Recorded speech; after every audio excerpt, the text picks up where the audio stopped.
Okay. Everybody should sign the roll.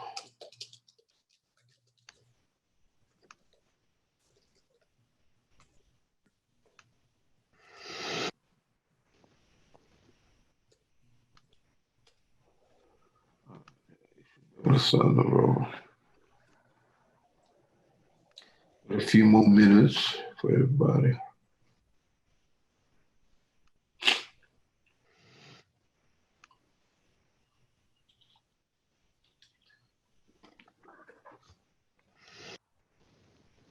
Hey, class, I post I post the reading bonus for chapter 5. I post the quiz for chapter 5, and I've also posted the test for chapter 5. But what we're gonna do, we're gonna complete chapter 5 and then continue on to chapter 6. We had ended on the for loop in chapter 5, and we know that the for loop allows you to iterate X number of times. So, for instance, I can have for int. Anybody have any questions before we get started? X equals 0, X less than, I'll say 5, X plus plus. Any questions? Then I can have within that for loop, I can have another loop, a while loop, a for loop, whatever. So let's say I have another for loop, all right, it's nested. So I could say for int y equals 3, y less than, well, I'll say 0. I'll just start them all both at 0. Y less than 3. Y plus plus. Now, if inside of here, notice I have my curly braces to signify where the end of one for is as opposed to another. If I do something like this, now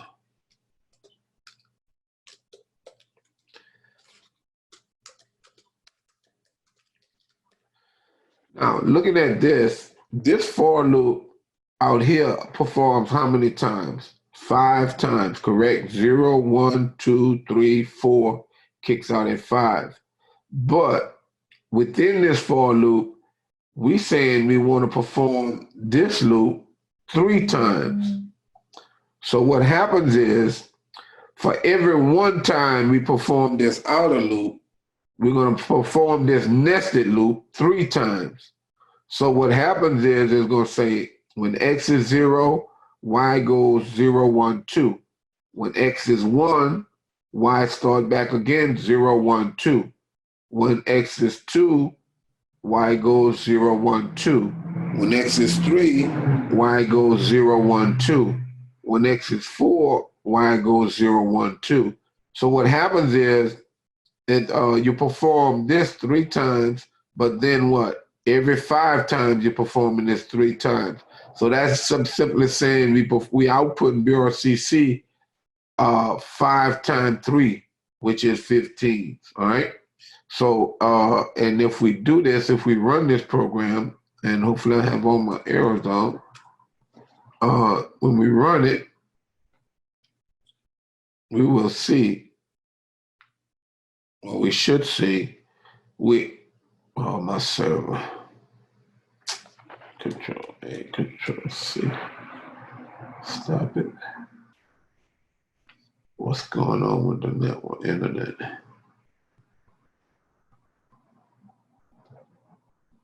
Stop.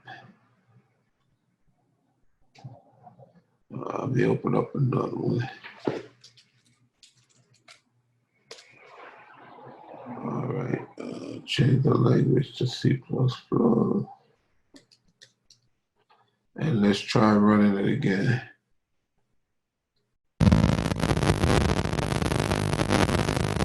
Somebody just logged on with a speaker. Your speaker looked like it's giving some type of feedback.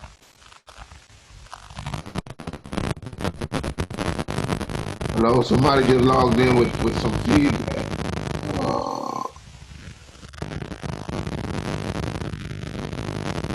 Who is system design? Who is that?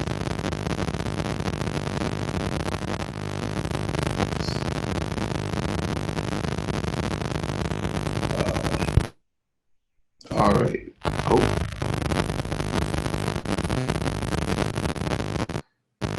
They had muted it. Who is this? All right, there we go. But I'm not sure what's going on with this internet. I'm on the internet. It looks like online GDB is not working.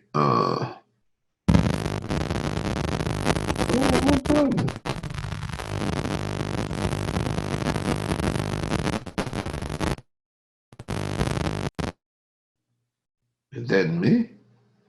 I don't know who that is. All right.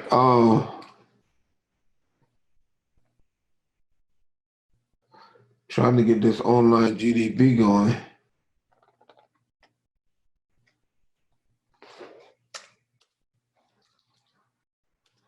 Let's just server down. Okay, let's see something.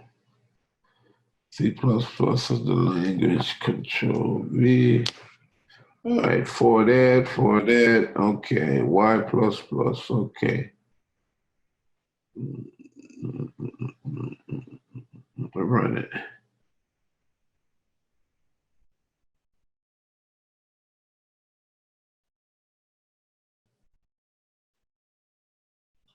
There we go. It should go. Just taking a little while, but it should come up hopefully in a minute, 5 seconds. Look like the online GDP is slow. All right, so what we have here is 1, 2, 3, the first 3, 1, 2, 3, the second 3, 1, 2, 3, the third 3, 1, 2, 3, the fourth 3, and 1, 2, 3, the fifth 3. All right, so if I want to do it again, I could say, okay, right before we start each repetition, after we print 3, I could just do CL in L here. And what happened, it'll do the 3, then it'll do double space, then the next 3. So if we run it again,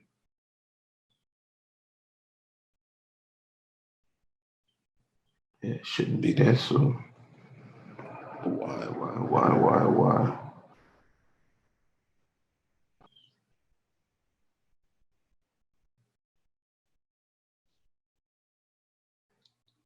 I'm connected to the network. Everything is working.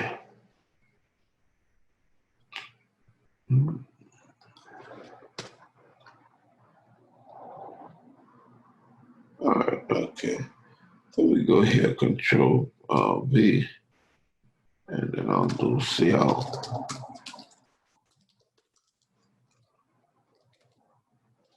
All right, now run it.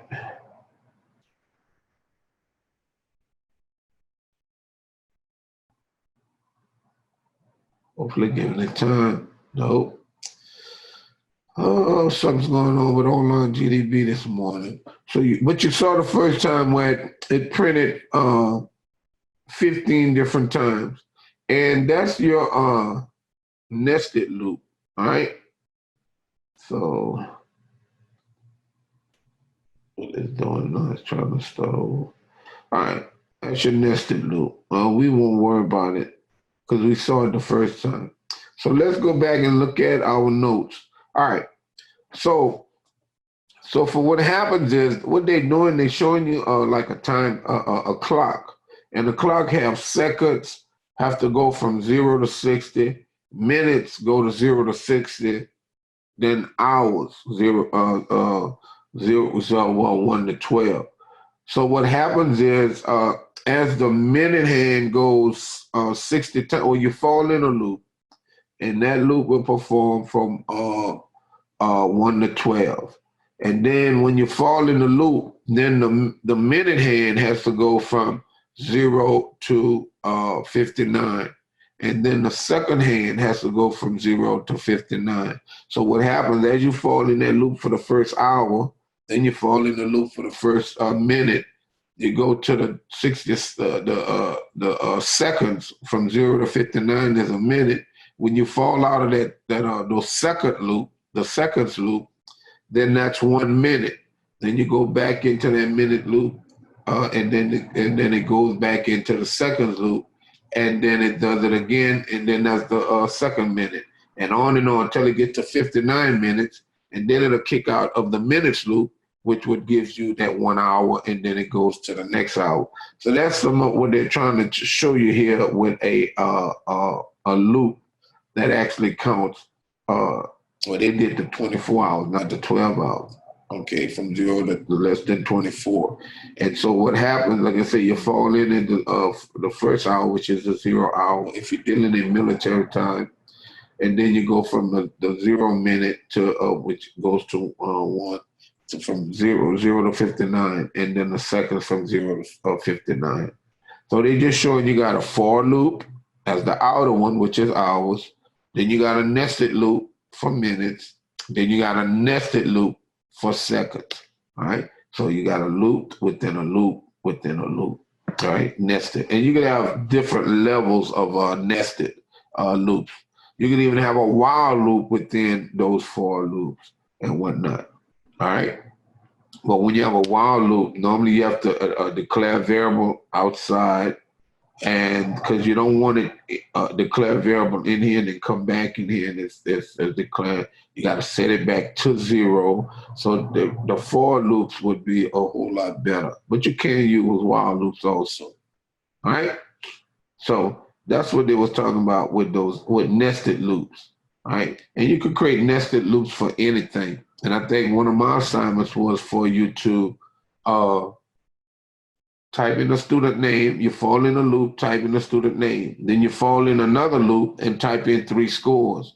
You type in the 3 scores, you fall out of that loop, and then you print out the student average and the name. Then it goes back to the other loop with, if it's not complete, you enter the student name, and then you fall into the nested loop, enter the 3 scores, calculate the average, and then print it out. And once the outer loop is satisfied, it kicks out. All right. Now, this I assigned these assignments after I looked at them because I gave you instructions on how to create data files and whatnot. So what happens is, man, and this online GDB going to act up today. What happens is, if I use the online GDB, I can create a program, all right, a C++ program or any type program, all right. If I do pound include IOStream, all right. Now, if I want to create a data file, all right, and let's look at what it say about file storage, all right. Normally, when a program needs to save data for later use, it writes data to a file. But also, when you want to read a collection of data, you normally would read it from a data file. All right. So you can either read data that already exists from a data file, and that's called an input file, or you can write data that you actually process into a file, and that would be an output file, right? So, and all the programs that you've written so far requires the user to re-enter data each time the program runs. So you as the user had to do what? When they got CN, you had to type it in. CN, you typed it in. Now we're gonna see how, and hopefully that online GDB works. Now you're gonna see how not using CN, but using a file object, you will be able to read data from a file, okay? Which makes the processing of data more, I wouldn't say tedious, but it would make the processing more quicker. Whereas what? If I told you if I gave you a list of names, say I gave you 2,000 names to type into the names and the GPA to type in the computer, and it says CN name, CN GPA, and you had to type those 2,000 names, it could take you a while. Then what? You can have errors, right? Something could go wrong. What you can do if you had a file with all of the name and averages in a file, you could simply write a program that says, okay, read name, read GPA each time for you can say while not in the file, for X equal whatever, looping it, and then read in the names and the GPA. And it'll probably take, I would say, about 3 to 4 seconds, and it's done. All right. So that's one of the benefits of being able to read from a data file. All right. So it normally says that like I said, talking about RAM, and we know that RAM is memory that's within the computer. Right. So it says program that you've written so far requires the user to re-enter data each time the program runs. Because data is data kept in variables and control properties are stored in RAM and disappears once the program runs stop running. So what happens once I type in a name, say CN name, I put in my name, CN GPA, I put in GPA, it gives it out to me and the program stops, then what? Everything is lost once the program ends. So I have to retype that over again. But if I write it to a data file, I have it for later reference. All right? So now, in dealing with data files, you're going to deal with, you're going to start recognizing extensions. And what I mean by extensions, when you write a program, say you turned in your program. At the beginning of the semester, I told you, you will have to turn in a .cpp program. .cpp in the computer science world would signify that the program is a program that is written in C++. All right. I thought we had what at the end of the class name and your name. Oh, I don't know what that is. Somebody trying to log in.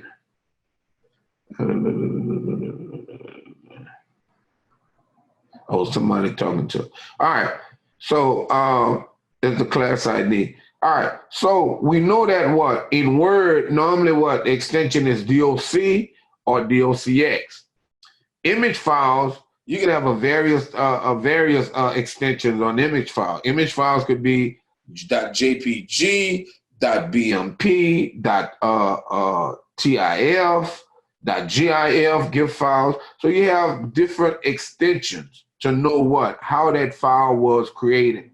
That's not always necessarily true because you could always change that extension. You have extensions for spreadsheet files, certain game files, and web browsers. Normally when you visit a web page, you might have .html, .php, or certain type files and .pdfs, or to get to a particular page or file that you need to display on a web page. So we're going to see how that extension all of a sudden plays a big part, right? So, and like I say, also with input files are very important. Like I say, it allows you not to have to type in the data. Now, when data is being written, data is actually written on in a circular motion and is written on the disk, all right? And from normally in moving out on the disk. And normally we just access it, and we access it randomly, right? A CD, normally information is randomly accessed, right? But when we have a file, that file by default is normally accessed in sequential order. What I mean by that, when we look at a program or data file we're going to read from, it's going to read the first one. Well, if I say, when I say read, I'm using the object to read the file. read this file. I'm going to start with the first one, then the information. Then it's going to move down to the next one, name, information. Then it moves to the next name, information.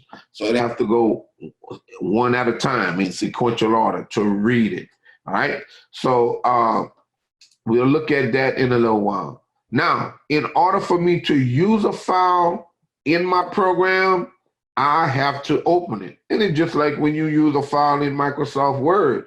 Before I can say, okay, I have this file on this jump drive. I need to see what's on it. You have to what? Open the file. And the same principle work with computer science.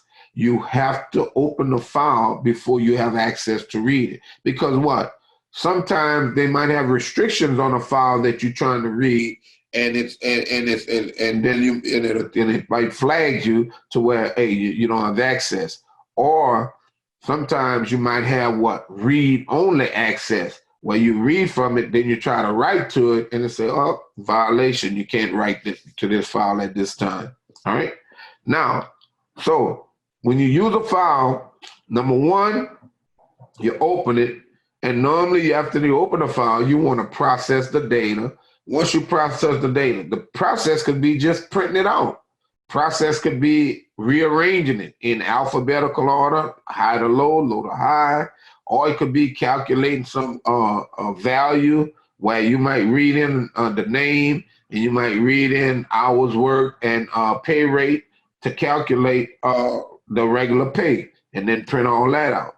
But once you read in the file, the information, process the file, process a file, then you have to close the file. And that's just good housekeeping. Once you do all your, once you use the file, you close it so that, and when you're in an environment of a multitasking environment, you want to close the file so that other users can have access to open and write to that file, all right? Because once I have access to it, I'm the only one can write to it. Then the next person can open and write to it, etc. All right. So file types. All right.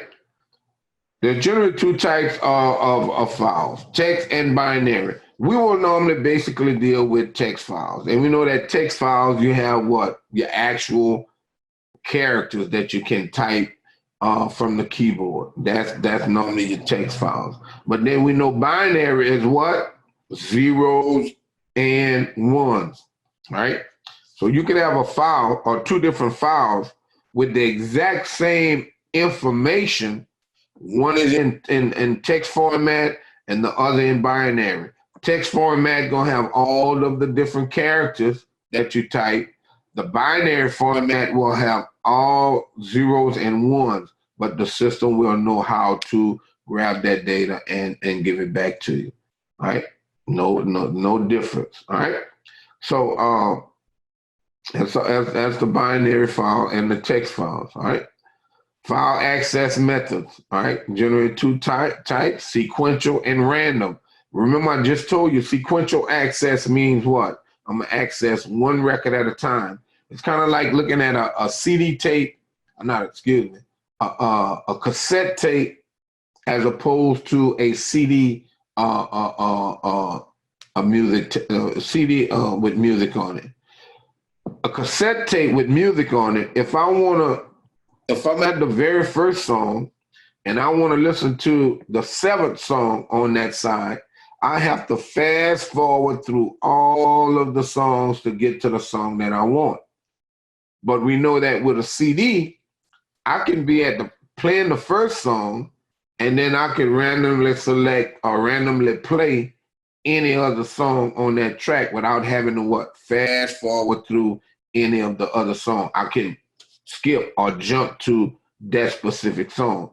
So that's the difference between sequential access, where you have to go one after the next, and random access, where you can go directly to that particular spot and access that information. All right. So in dealing with input files and whatnot, or output files, you have to have a file name. All right. Now, the file name has to has to be in line with the naming scheme of your operating system. All right. We know that in Microsoft, well, in Windows, your file names, you can have a name, space, whatever, underscore, whatnot. No problem. As long as that naming scheme is understood by that operating system. But then when you're in your program, your actual C++ program, you're going to have to associate that file name with a file object. All right. So it's a Filestream object. So if I have a input file that I have on my system to read, I have to associate that file name with an object, a Filestream object, whether that stream is input or that stream is output. Okay. And we'll get to that part too. Now notice here, these types of files. If I look at this, just looking at the extension JPG, that's a graphic file, but as you work in computer science, you're going to kind of relate to those files. If you ever took photos, you'll know that what? That JPG. Oh, and sometimes people take photos and they don't really notice the naming scheme of the file. In your phone, you just take pictures and say, oh, that's the picture, that's whatever. But if you actually look at the details of the file, normally you will see the .j, whatever number sequence they have for the file, where they have cat, dot, and then you'll have JPG. So that's a JPEG file in a sense. Look here. Then you have certain type files, .txt. Normally when you see a .txt file, it's just a text file. So TXT is short for text, all right? So if you see note.txt, or you see whatever .text, that's normally a file you can open in Notepad. You can open it in Word or whatever, but it's just a straight text file with no double space characters in it, no font size, etc. But then here we look at this resume.doc. Now .doc signifies that it could be Word document or any other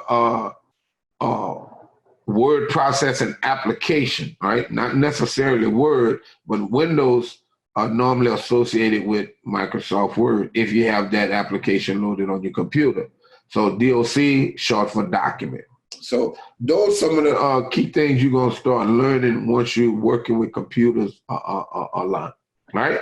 So and then like I say, these extensions. And that's all this talk about is those extensions. So, and we're going to get into the file, and hopefully, man, my online GDB, it does work. So, setting up a program for file input or output. Now, like I said, we could read through this, but all this simply saying is, when you setting up a program for file input and output, you have to load the Filestream library. Have to. Just like when you're using the mat functions, you have to load CMAT, right? So you have to load the Filestream library, #include Filestream. If I'm looking at a program and I see Filestream loaded at the top, I would have some idea of saying there's an input file or an output file object that is defined somewhere in this program, and they're going to be either reading from or writing to a file somewhere in the program. All right. Otherwise, you don't really need it. All right. Now, what happens is when you do the Filestream, now you have the ability to specify the type of the file type, the data type, or Filestream. And when I give my object, now I'm saying that I'm creating a file for output. Okay, I'm creating a file stream for output. Okay, so when I say when I load this as #include Filestream, and let's go to online GDB, and I can show you. Now I'll say #include stream, and then if I do something like this, #include Filestream, right? I'll just using namespace. Now, do my int main. Right. I'm gonna go back and put my object. So up here, if I put my object, if I say I want to do OF, I'm gonna do IF. Well, I could do OF first.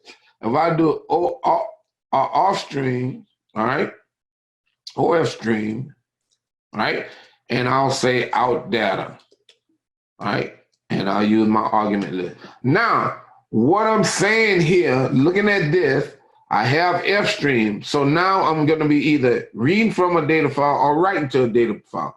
But when I look at OF stream, that means I'm creating an object for output. Okay. So now whatever I do, I can actually send it to an output file. But what's the output file? We don't know. Where's the output file? We still don't know.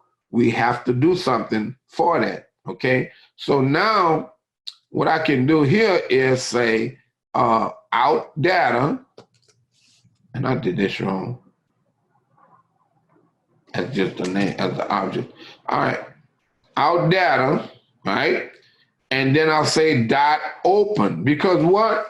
In order for me to use that object or a file, I have to open the file. And then here I would say curly braces, and in double quotes, then I could say out file dot, and I could just say DAT. Any kind of extension I want here, whatever I want. I could do JPG, but it could be confusing to your operating system. So you don't want to try to create an extension that would be off, that would be kind of like deceiving. Now you may want to do it sometimes, to kind of deter people from trying to look at your data, but now we just want to understand what's going on. So I'm creating a file called outfile.dat. When I create an output file, the system will automatically create that output file for me. I don't have to try to go here and say file and create a new file. It will automatically be created by the system. Now, what I can do here, I can say cout,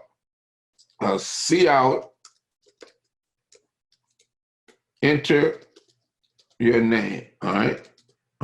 Then I'll have to load string library, right? So I'll do the string. Okay, and I'll do string name. All right, then CN name, right? Or no, I'll just do get line.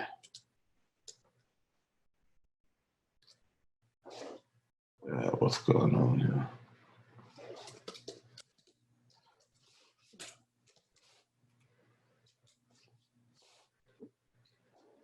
What's going on the computer? All right, get line CN name. All right, so now, and if I wanted to enter something else, I'll say float GPA. All right, so now,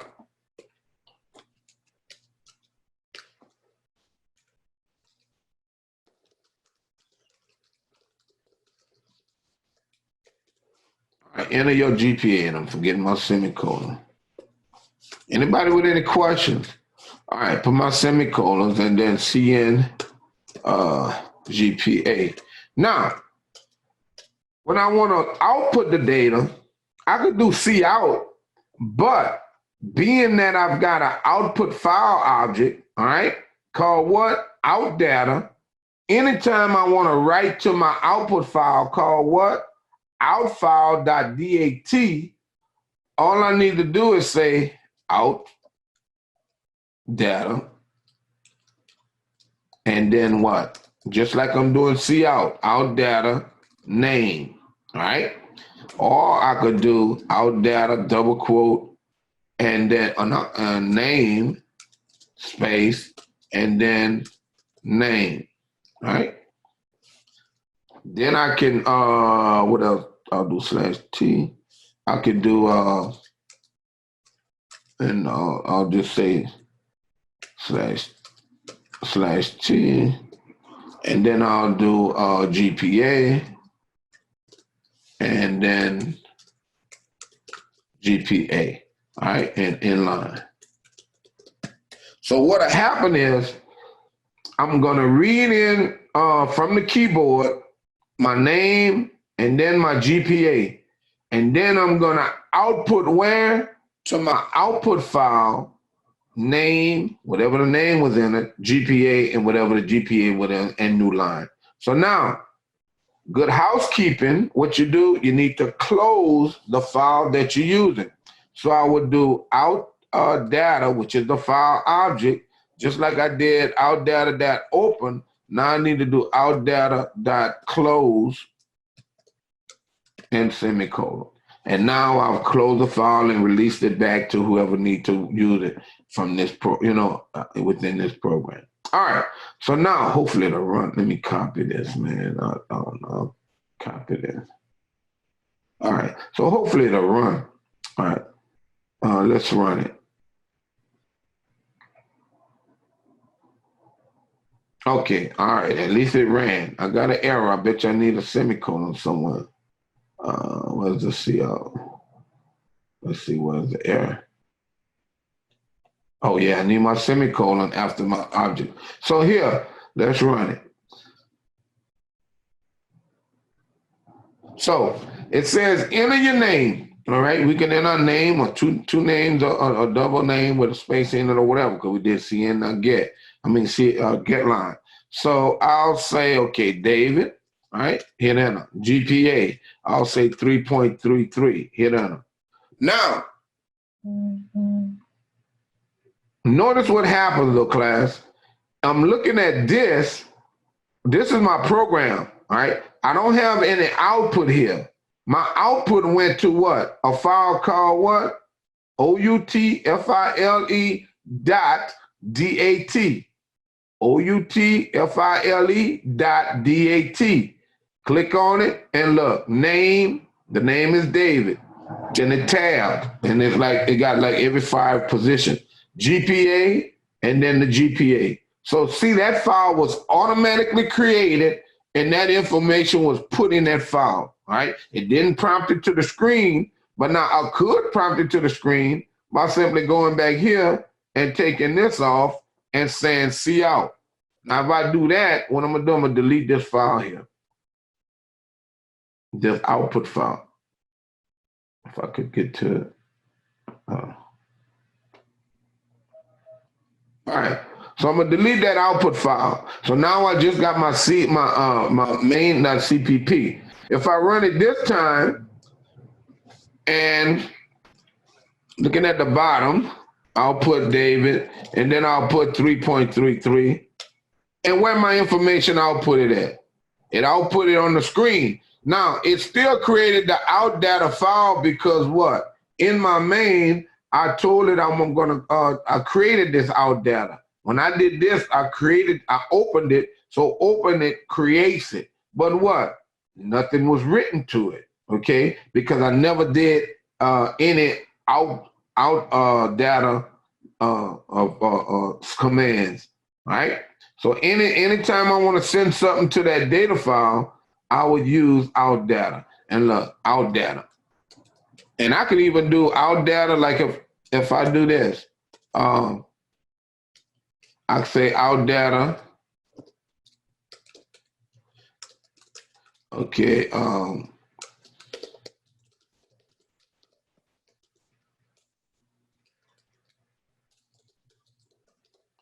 right. And if I do NL twice, it's just going to double space. So now, I run my program, I'm going to enter a name, I'm going to enter a GPA. But then what's going to happen? It's going to output this line of text. Here is the following output, new line, new line. Then it's going to output name and whatever name I put in, GPA and whatever GPA I put in the output file. So I'll delete it again. And what happened, each time you run your program, with your output file specified this way, it wipes it out and overwrites it each time, all right?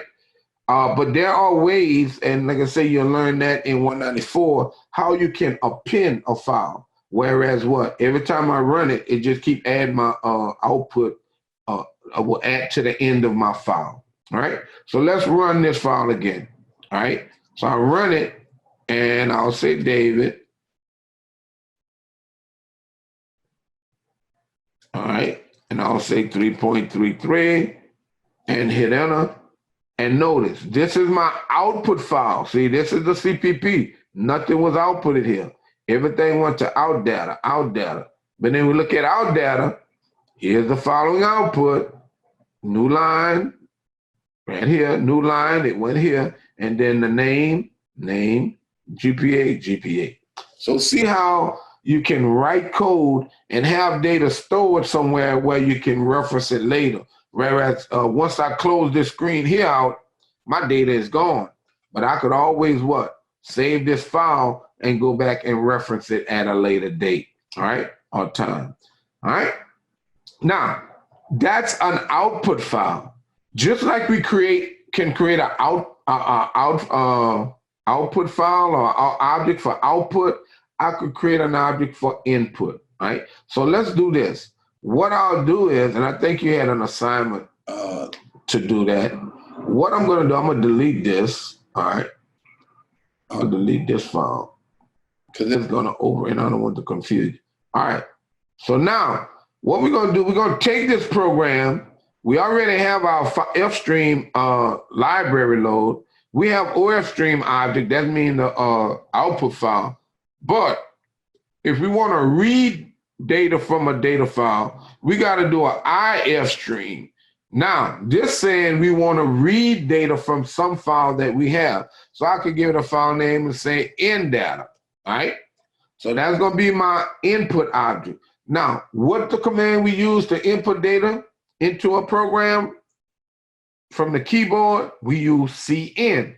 Now, the thing is, rather than using cin, if I want to read something, I would use the object, all right? The Filestream object, all right? And this is in file. So now wherever I have a cin and I want to read that data from that file, I have to use in file. So what I'll do is, and this is the key with input files, that file has to exist for you to what?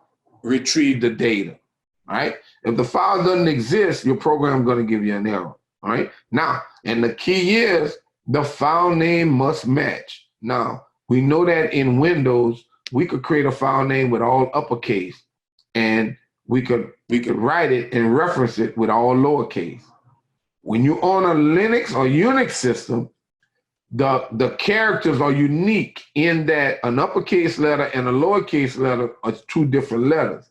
And what will happen is you will get errors. C++ is built from Linux and whatnot. So what happens is, it's Linux from C++.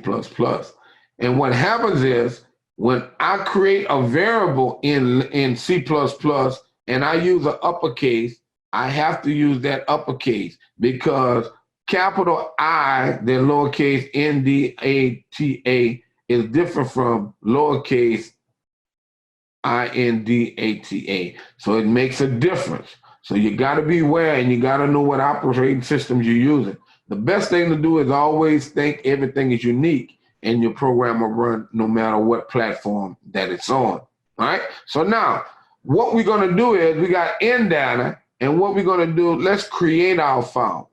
So we're going to say input, if I could type, input.txt. I could have said DAT if I wanted to, input data, but I'll just say input txt. Click OK.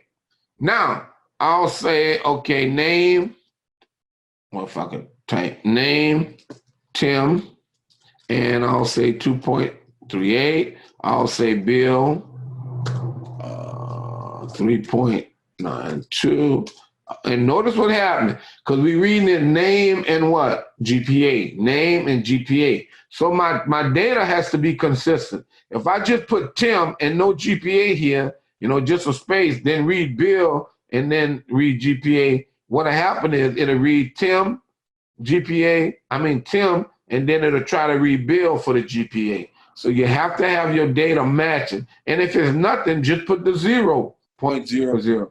But you have to give it a value. Otherwise, it'll throw all your data out of whack. All right.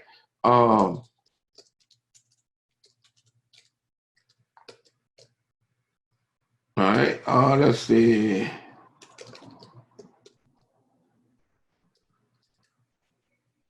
I'll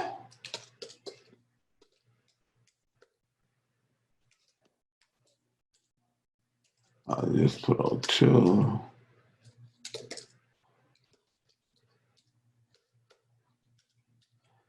Give you 1 or 7. Yeah, I do 7. And what I want to say. Capital. All right, so now I have 7 names. So now I'll go back to the program. Now in the program, how many times am I actually getting the name and whatever? Only what? Only 1 time, right? So if I do this program, it's going to only run 1 time. But I still need to go back and change what? CN here. I need to change this to CN too. CN here to what? To in data, name, all right, in data, because what? In data is what? My file object. But what happened? I've never opened it yet. So now I need to what? If I'm going to use it, I'm going to have to open it. In data, right? Dot open. And what? What's the name of my input file? Input.txt. So now in double quotes, I'll do input.txt. All right, and end it in a semicolon. Now, as I said, looking at this program, how many names is going to read from that file? It's going to read only what? 1. All right, because there's no loop, there's no nothing. So let's run it. All right, hopefully I think I got all the errors out. Let's run it. Oh, no, I need to do, well, it's no error, but good housekeeping, in data, dot close. All right, so you close the file once you complete. So when I run it, I don't have to really type anything because what? It's reading the data from the file and it's writing the data from the file. Now, it printed out what? Enter your name, enter your GPA, but really, I don't need this because it grabbed what? Tim from what? The input file, and it grabbed the 2.83 from the input file. And look at the input file, that's the first record. Now, you say, okay, well, what's going on? Now, what you do is go back here and say what? Now I don't need this because what? I don't need to prompt the user to enter the data. The data is being read from the what? From the data file, all right? You only prompt the user if the user is actually entering the data what? From the keyboard. But if you read from a file, you don't tell the file, okay, please enter whatever. You just grab that data. And that's one reason too why you as the programmer and the people who actually handles the data have to be, you know, pretty much on the same page, working together, knowing what's going on, because you cannot write a program and not know the format of the input file, the data that needs to be read in, how many variables need to be read in, you know, all those where's the file located, the file name, all those different things. You have to know that. You can always create your dummy file, but you need to know those specifics so that you can create a test file. And then when you actually run it on the system that you're running it on, you just reference the actual file with the actual data, all right? But you have to be closely in line with those people so that you'll know what's going on. So now, look what happens here. If I wanted to read the records, how many we have? 7, right? So what I can do is what? From the last chapter, what we noticed, what allowed us to do something multiple times? Our loops, right? So I know that I'm reading the data. I have 7, looking at it, I have what? 7 different records. Now, we said that what? A for loop is good if you know how many times your loop will iterate, and that's good. Normally with a file, you don't want to do this, but if you know how many records you have, you can just simply do it. You know, that's okay. But to make your program more versatile, you probably would want to read till end of file or whatnot, and we'll look at that in a little while. So while x is equal 0, x less than 7, well, I can type x plus plus, and then I'll say, then I'll do this, open curly braces, and then I'll go down here, and I'll take this out, I'll move it, and then close curly brace. Now, you say, well, Mr. Sylvester, why you want to move this statement? Because if I leave this in here, here is the following output. How many times will it output that statement? It will output it 7 different times. So I may want to take this out of this loop, all right, and paste it before the loop, all right, depending on what I'm doing. You know how I want my data, my output to look, all right? So now, with it up here, now what happens, all right? I'll get this output to this output file. Here's the following output, and then it's going to process my what? My 7 names and GPAs. And I'll have 1. Here is the following output. So now when I run it, what's going to happen? It's going to read from an input, well, it's going to write to an output file. Read from an input file, read from an input file, write the information to the output file. Go back up, x is 1 now. It's going, and 1 is less than 7. Read from input file, read from input file, write to the output file. X is 2, less than 7. And it's going to go all the way till x is 7. When x is 7, it's kicked out. Remember, 0 to less than 7 is 7, right? So let's run this. Now look at our output data file. Now watch what happens. I'm not going to change it. I'm going to show you. Every time I run my program, it's going to overwrite my output file, not my input file, my output file. So let's go back here and let's run it. Run the program. I got an error. Oh, I got to say int x. All right, for int x. All right, so let's run it. So we run the program, and we shouldn't get any output. See, no output here, but watch what happens here. Look, here's the following output. Name Tim, GPA. Name Bill, GPA. Name Martha, GPA. And look, where did that information come from? Came from this file. I didn't have to type in each individual record, all right? Didn't have to do it. Now, there are some ways where you can not use the for loop, because if I use the for loop and what happens, I have less than 7, then I'm gonna have a problem. I'm gonna have an error. Or if I have more than 7, I'm gonna only do 7, all right? So if I do, let's see, all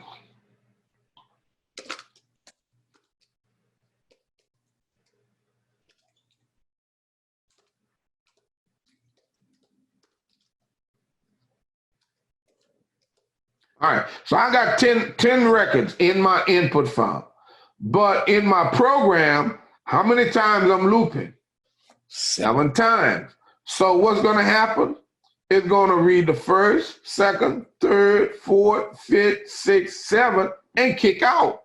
That's all it's going to do. So it's a danger at times to try to write a program and try to count the number of inputs and use that number.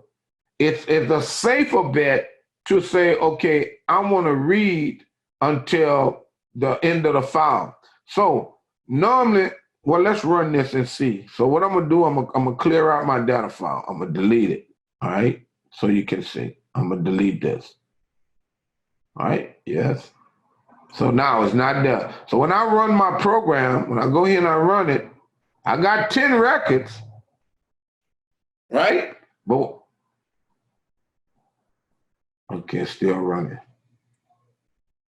All right, I got 10 records, but it only printed 1, 2, 3, 4, 5, 6, 7. Because in my program, I said, what? For what? X equals 0, X less than 7.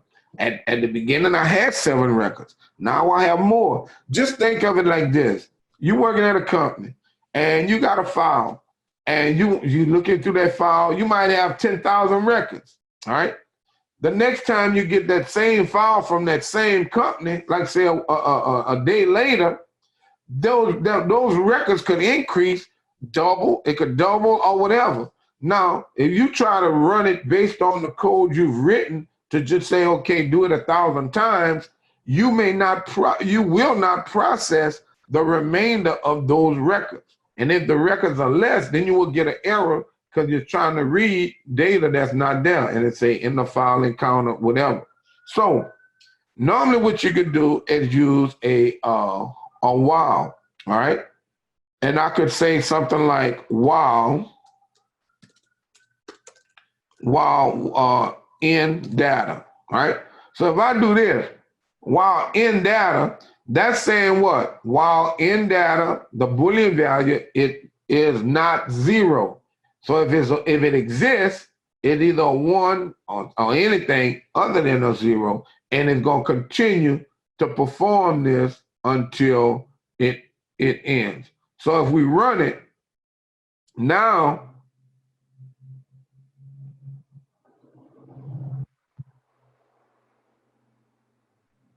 come on. All right. So now we go to end data. Look what happens. I have all of the records because what? I told it as long as the data file exists, I can read records. Go ahead on and read it. So now it doesn't matter. I could take away date records. I can add records. It's just going to read all the way till the end of the file. All right. You say, well, I'm not sure that'll work. Okay, let's do this. Let's take this first record out. So I'll do this, and I'll take Tim out. So now we have nine records. If I run the program, all right, it starts at Bill and at Brian. Okay, when I go to the program and I run it,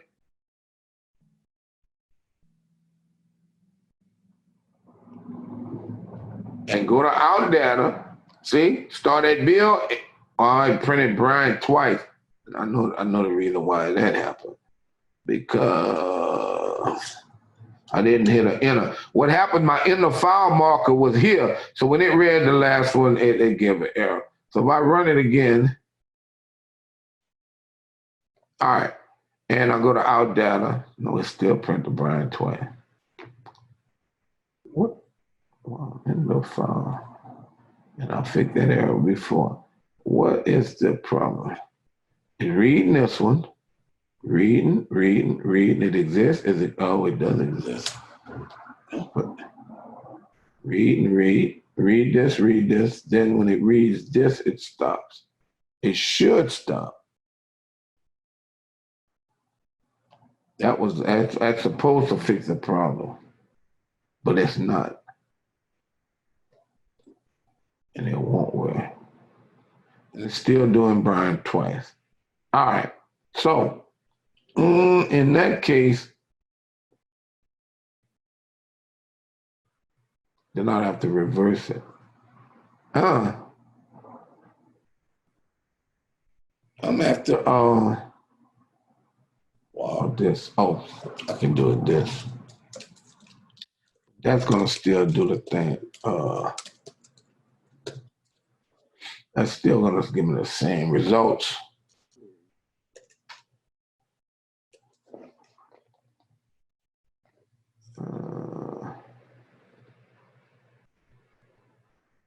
But that was supposed to work. While in data, right? Oh, so what happens is rather than checking the in data, you're checking it while you read. Okay, read the data.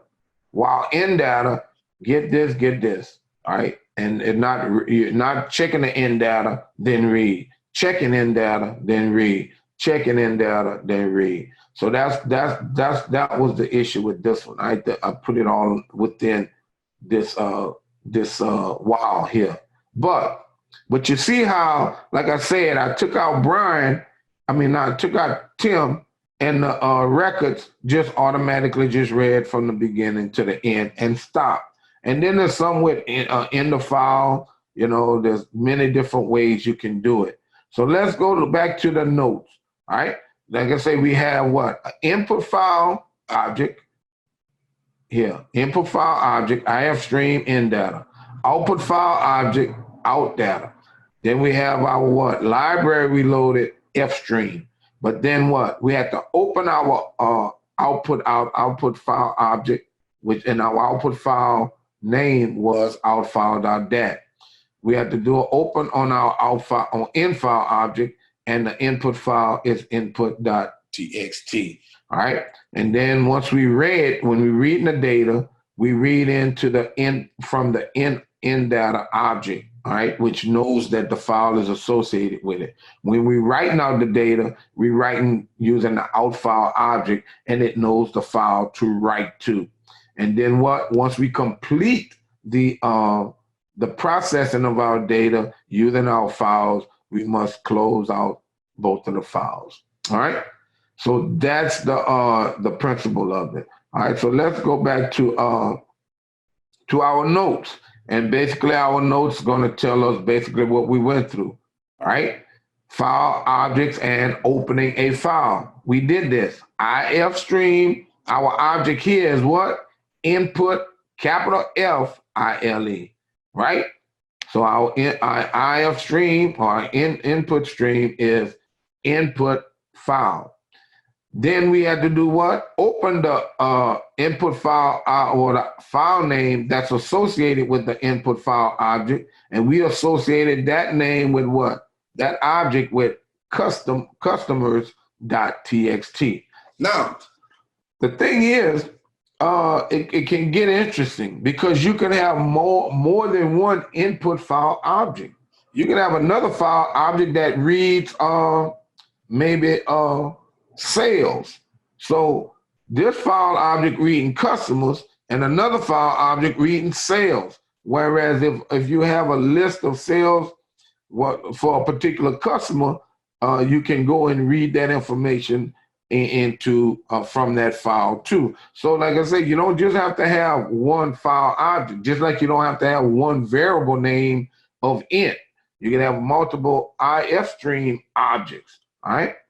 Now, output file, ofstream, output file. Then what? We had to open up the file name, which is employees.txt, that's associated with output file. So anytime we was using a CN, now we would use what? Input file, all right? And it would read the data from customers.txt. Anytime we want to write data to a file name, or the name would be employee.txt, we have to use what? The object output file, okay? So that's the difference. But now look here. This shows us that our object, our file that we create, or our input file and our output file, does not necessarily have to be in a one particular location.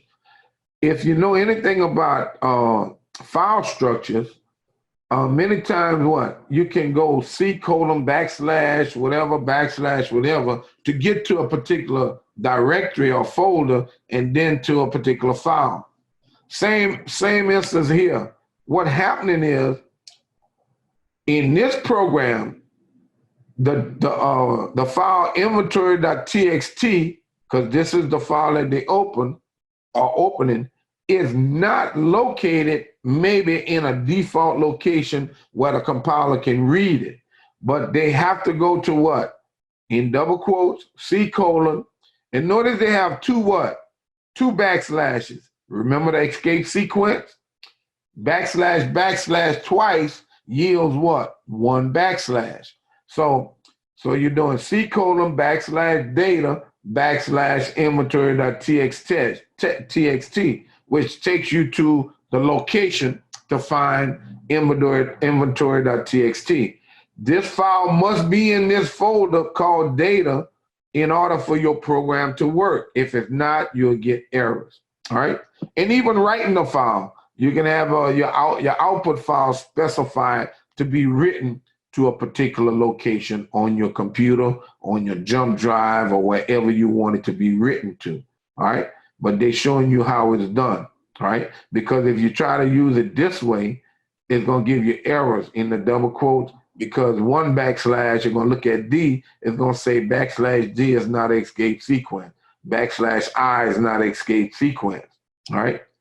So you got to remember that.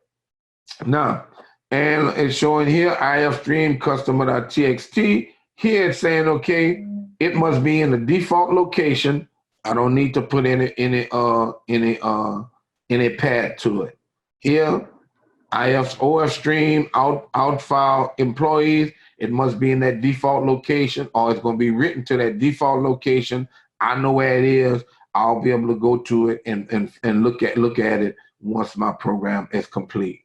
And then what? Whenever we finish using our files, we can close them. Now, many times you don't have to close like we did at the very end. If you have a large program and say your program has to read in the records, then it got to process them and doing some other process, you could read in the data and close that input file as soon as you finish reading the data. Because in the next class, we'll learn about arrays. And what happens is I can read all my data into arrays, and then now I'm finished with that input file, and I could release that file so they can do whatever they have to do to it. All right. And look, you close the file, the object file name dot close, and then parameters open, close, and semicolon. All right. Simple as that. And then the writing data to the file, we did that. Rather than use cout, we use the out file object, all right, the output stream, and it will send that information to the output file, all right? And what you can do, you could test this. You could write these little programs that they have already in the book. And simply what happens here is we have FStream as an object, as our library. OFstream, so this means what? We outputting something. We outputting where? We opening a file called demo file.txt. So what are we writing to demo file.txt? We outputting, look here, it says cout. Cout is going to write to what? The screen. So it's going to say, now writing data to the file. That's going to prompt on the screen. But then it's going to say out file box. That's written to where? To demo file.txt, new line. Out file Beethoven, right? They're writing it to the demo file.txt, new line. Then it output Mozart, output to demo file.txt, new line. Then it output Schubert, and then it writes to demo file.txt, new line. And then what? We close in the out file, all right, which is what? Demo.txt, and then it outputs what? Done on the screen. And that's all it does. So all you will see is this, but you'd have to go to that file, demo file.txt, to look at the data. All right? Any questions? Any questions? Now, the thing is, here, it's just showing you the output. All right, here the way in this program, they took off the backslash n. So what happens? It's going to print just like it print on the screen, but this is in the file. Bach, Beethoven, Mozart, and Schubert, all on one line with no spaces or whatever. That's how you told it to write it. That's how it's going to write it. Just like it going to look on the screen, that's how it would look in the file. Okay? And here, it just output numbers, all right? Let's see here. Out file num1, num2, num3. That's going to an output file. But look, it's saying cout in a num1, all right? C in num1. Cout in a num2, number 2, in another number. C in num2. Cout in a one more time in a number. C in num3. So we did that from the screen, but then what? We did out file num1, out file num2, out file num3. So the numbers were not written to the screen, but the numbers was written back to a file. And look here, it wrote the numbers 100, 200, 300, because that's what they put in. 100 in a second, 100 in a third, 100 in a. Numbers have been saved in the inner file. All right. Any questions? Any questions? All right. Same difference here. Got name 1, 2, 3. pretty much the same thing. You got a string you read in and print it out. Read in, print it out. Read in, print it out. Now, reading data from a file. And we did that, and this section going to show you the different ways to read to the end of file. All right? Rather than use CN, we use what? The input file object, correct? All right? And then what? The variable that we want to read in. All right? So same thing here. Now, notice here, they got what? Reading data. Then they got what? In file name. So the name, they didn't prompt the file to input the name. They just read it from the file. Then what? It printed out to the screen. Read the name from the file, print to the screen. Read the name from a file, print to the screen. All right. So it read and printed, read and printed, read and printed. So look, this is the actual output, but this is how it's actually stored in a file. Name, new line, name, new line, name, new line. And when we look at, or when the program, when we open that file, it's going to have name, and then it's going to go to a new line, name, go to a new line, name. But really, it's written out all in series. You don't have information where it got a whole blank line, blank line. Everything that you write to a file is just one long string, all right? But when we know we look at it, the system formats it in the way that it was actually written out, all right, with all the different characters, all right? All right. Reading numeric data from a text file, we've done that. We read in what? A float value from the file. Now, you got to be careful with that also, in that if I said I'm reading in an int, a float, and an int, I cannot put a float, int, and a float. Just like when we was doing reading in data previously. Because what happened is, if I read an int and it's really a float, it's going to take the first part as the int, and then the second part will be that float. And now that done threw my data all off, and now my data is all out of whack. So you got to be careful with that, okay? All right. So it read in numbers, it calculated, and then it outputted. So like I say, just like you read in characters or string, you can read in numbers also. But you can read in these numbers as string, but if you read them in as string, you can't add them together, all right? To get 10 plus 20 plus 30, to get 50, to get 60. You can't do that. But if, like I say, you can read in data that looks like numbers as string, all right? But they won't be able to be computed unless you converted the number or use the what was that we used? The typecast, all right? Then using a loop, we just used the loop, remember? We used the loop to read from the beginning to the end of the file. Look here, if you know how many records you're gonna read or know how many times you're gonna process to write and read, you can use the for loop, okay?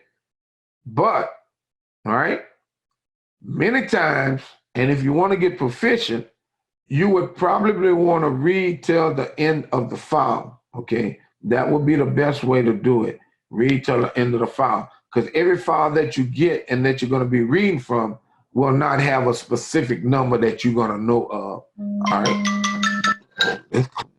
All right, so now, look at this program here. That's the one we had to modify the program because remember what it was doing, reading in double. So what happens here is, we got our file stream, got our IF stream, and here we opening the file and we reading from list of numbers.txt. But look here, while input file, all right, you want to read in number. So as long as input file is available, you're reading in number and then doing some process. That'll allow you to read till the end of file. All right, no matter how many records you put in your list, in your file. Now, what you can do also, because it will happen, sometimes when you're writing your program, the default folder for your input file may not be known. You're in another compiler, you don't know exactly where to put it or whatnot, you would, my program runs, but why I'm getting this error saying file not found? You know, the name of your input file not found, info text not found, because the file is either not put in the proper place or not on the system at all. You know, so you got to make sure that that file is in the proper place. Now, one way to try to control that is to have this code here, all right? This small code here. All this code does is, right here, first of all, it checks, all right? It checks to see if in file, okay? If it is, go ahead on and process my record, okay? But if not, where's my error message? Where's the error message? It should have been an error message. Oh, here's the error message. This is the else. Display error opening the file. So that means either the file name is typed wrong, you know, one of the upper cases or lower cases, or misspelled it, or referencing the wrong file entirely, or it's not in the place that I'm looking for it, something like that. So if you put this particular code in there, you can test to see if it's actually finding your input file. But now, like I said, when you copy code, you have to make sure that you tweak it to match what you're doing. Now, if I created my file and I said in IFstream in data, I can't use input file. I have to use in data. When I do the while here, I have to use in data, because otherwise I'm checking for a different file object. So things like that, you got to make sure that you know what's going on in order to modify the code. The code is good code, but you have to match it to what your naming is in your program. So you got to be careful with that. All right. Here's what happened. Okay. Here's another one. All right. Open up the input file called customers.txt. If input file .fail is a function, so it's gonna call .fail. If it failed, it's gonna say, okay, error opening. Otherwise, go ahead on and process, do what I want to do. So you can do it this way. But remember, input file has to be your file object also. Otherwise, it won't work. So when you're copying code, you got to make sure you put the proper naming scheme that you're using in yours. All right. So like I say, you can even write a program here, this example here, where you can let the user input the name of the input file. All right. So look here. What happened here? It says, okay, I've created a string named file name, right? So I have a string called a variable called file name, and look right here. See how enter the file name and then cin file name. So whatever you put here for your file name, and that goes here to what's going to be open. Notice it's not in double quotes. So if I put input.dat, what'll happen is it'll say open input file and file name, but it's going to try to reference or look for input.dat. If it finds it, cool. If it's not, either I typed it wrong or that file does not exist. All right. So it gives you a little flexibility to actually type in the file name each time you run the program to access the data that you want to access. All right. So that's one way. And look, they still have the error message part in there. If in file, all right. If it exists, do whatever. Else you got an error. Meaning that what? My file name that I typed and tried to open was incorrect or was not found. All right. Okay, the older version, don't worry about that. All right, class, so I posted your test, all right? I posted your test and whatnot. And this talking about breaking. The break allows you to break out of a loop, all right? Break out the whole break out the whole nested loop. Then you got continue. Where's continue? Well, continue was another one. I thought I saw continue. Yeah, continue allows you to go back to that loop and immediately at the loop and go back and do another test. All right, but that's continue and break. All right, you can read up on those two. All right, so now, like I say, you can do your test, but I also want you to read up on the next chapter because the next chapter is our last chapter, and in this chapter we're going to be talking about functions. We already, dealt with functions, but I'll go over it and we'll talk about them. Passing variables by reference, passing by reference, passing by value, returning a value, and that and stuff of that nature. All right. So we'll look at this part of the chapter 6 on next class period. All right. A file prototype. We did all that. We don't went through this. So it's like we don't went through most of it. All right. And sending data to a function, that's passing the value by value, passing by reference. So like passing vibe to num and whatnot. Like I said, we've done it, but we want to go over it a little bit more because we're gonna have our last test. All right. Passing data by value, right? Which we've done. All right. So, like I say, this chapter is pretty much a kind of refresher of what we've done, but if we've done it earlier. We've done it early in the semester. All right.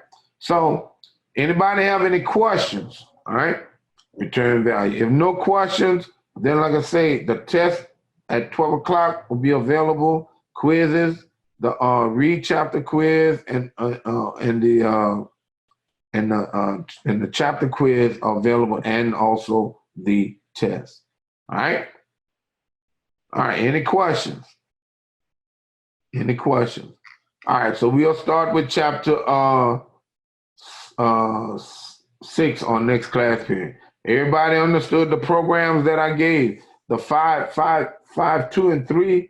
You had to actually type the code, but remember, those data files can be hectic in that input files, you got to give it the right name. All right. In online GDB, when you add it, it automatically is in a default folder. So you don't have to worry about it. But the naming got to be right. Your file object got to be correct. Your out file going to be automatically created. But still, when you do your objects and when you're reading data, or when you want to send that data, you got to send it using that object to that file. So those little things you got to remember. If you don't remember that, you could be doing 90% of it right, but it all looks wrong. Okay, so you got to be careful. You got to be very careful. All right. So like I say, this is the end of class, and like I say, questions. If you got questions, I'm here to answer them. If not, I'll see you on next class period. Hopefully everybody signed the roll. Hello, sign the roll. And like I say, well, I'll see you on next class. You all on next class period. All right.